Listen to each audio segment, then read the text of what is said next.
What's good, guys? I'm back again with another video. So this video is going to be me discussing Man United's transfer rumours from this past week, and I'm separating facts from the fiction, so stay tuned.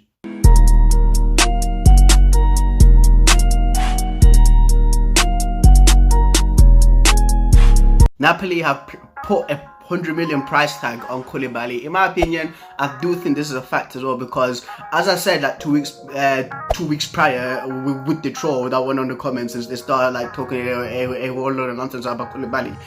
The team that pays Napoli, right, the most amount of money it will get Koulibaly, because again Napoli has been hit by this pandemic like hard. Teams like it's Liverpool, Arsenal, Barcelona, they've been hit by this pandemic hard. Teams like PSG obviously can rely on the Arab guys to obviously pay for that, but teams that actually like survived by like fans paying like for the tickets, the spectatorship, the TV rights, they need that money, but obviously there's not been that football that's been played. So again, Koulibaly, will we pay a 100 mil for Koulibaly? We paid 80 million for Harry Maguire, but again we've not got that much money as well, because we rely on sponsorships as well, TV deals, just like the majority of football teams as well, to actually get things done for transfers as well. But like a 100 mil for Koulibaly is too much, man. Like it's crazy money now. It's too inflated. Koulibaly should be worth about like 60 mil, 65 mil, not 100 million. But again, Napoli need the money. I do get what they're coming from. I do understand it. So that's definitely a fact. Manchester United and Real Madrid are monitoring Lautaro Martinez. For me, this is definitely fiction. We don't need Martinez. It's too much money for a guy like for 90 million. That's too much. Yeah, he's a great player and a great striker, and he's a proven goal scorer as well. But 90 million again is just way too much. Like 100 million for Koulibaly, now it's 90 million for like Lautaro Martinez. Teams like Real Madrid and Barcelona obviously can pay that amount of money as well, because they'll be looking for a striker to replace Benzema and Suarez, because Benzema and Suarez, they are obviously aging as well. So I don't think that we're in the race for Lautaro Martinez. In my opinion, it's just the press just writing a load of nonsense. But if Lautaro Martinez were to be like 40 mil, I'd say let's try to go in for him as well, because obviously Igalo's going to leave in January and we're going to need a replacement for him as well.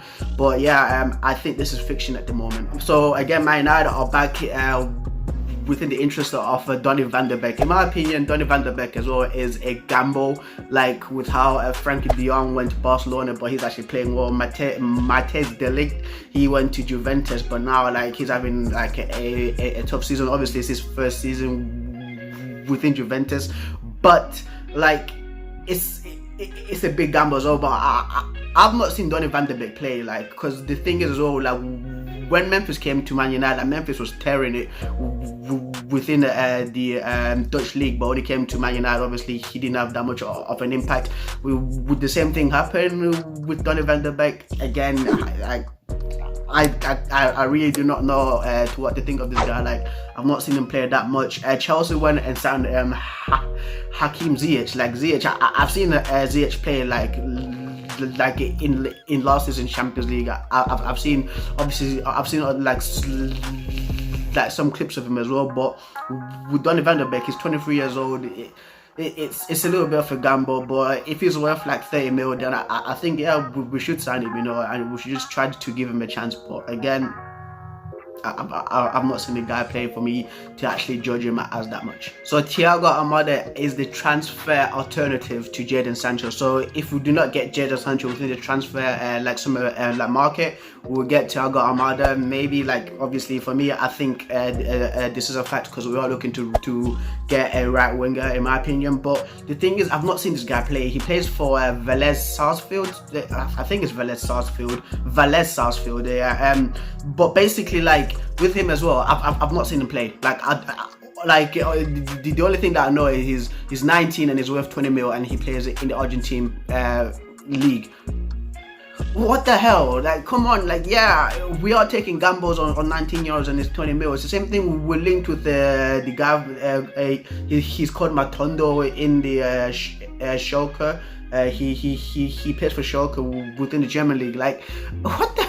come on, man. Like, what are we doing? What are we doing? Like with Chelsea, you see what Chelsea are doing? Like when as soon as Liverpool said, oh yeah, we're not signing a team of Werner, they went in and paid the money, and they were like, yeah, come on, like we are gonna sign Werner. Like Chelsea are ruthless. We aren't ruthless, man. Like we are a bunch of wussies when it comes to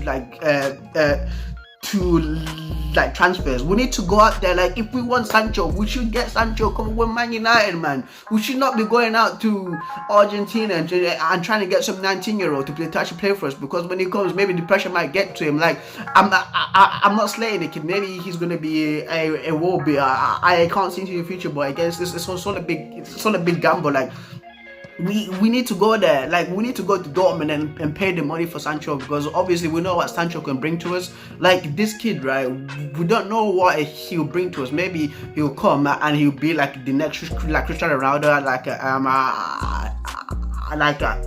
as I said that before, or he might be Bebe. Like it's a sort of gamble, man. Come on, United, man. We need to be ruthless within this summer transfer. Like, see with Chelsea want to get back on top.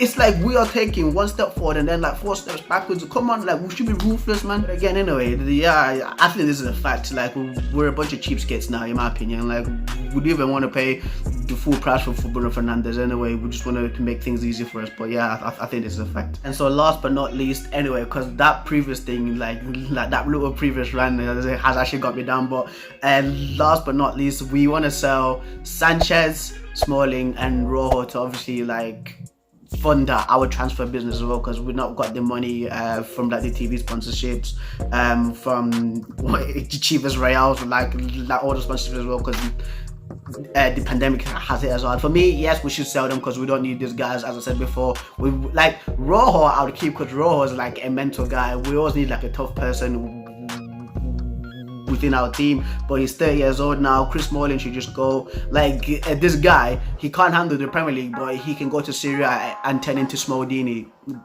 We don't need Chris Smalling. Sanchez, pay him too much money. We don't need him. He's out of it now. He should just play for Inter Milan. Like for me, I think this is definitely a fact. Like we should sign like players that are younger and who've got a little bit of quality than these 3 guys that I've literally just mentioned. And guys, that's been this week's transfer news. Like with us Man United, like I think the fans know that like the way that we do transfers, it's not ruthless. It's not ruthless enough. We need to be ruthless. Like we need to be like lions and just go there and get what we want. And that's what's frustrating as well with Man United, because like we are trying to get back on top, but we're just doing it slowly. Yes, it's just a process, but the way that we're doing it sometimes it's actually pretty frustrating as well. We should not take like 6 years or even 6 months just to sign one player. Like this should be done in 1 or 2 weeks, you know. I know that there's agents that come in and obviously try to get a piece of the money, but we should just like handle it as quick as possible. There's too many incompetent people within the Man United like side of the board that try to handle the transfers and actually like fail. I give you guys the truth because a lot of people lie online, and there's a lot of BSing, and I don't want to BS any Man United fans or football fans, because I think that football should be a pure sport, and there's a lot of BSing, and I try to obviously cut that out, guys. Yeah, I've got more football videos within my channel. I've got reaction videos, I've got football discussion videos as well. I do like small documentaries on this just never forget, where I take a look back at players that used to kill it within their respective leagues, guys. Don't forget to like the video, share with your friends, laugh at that little rant that I literally just went on like a few minutes ago. But yeah, I've been Preston and I'm signing out. Watching this video, guys. For more football content and football breakdowns, subscribe to my channel. Also follow me on Instagram at Preston_23, guys. Thank you. Peace.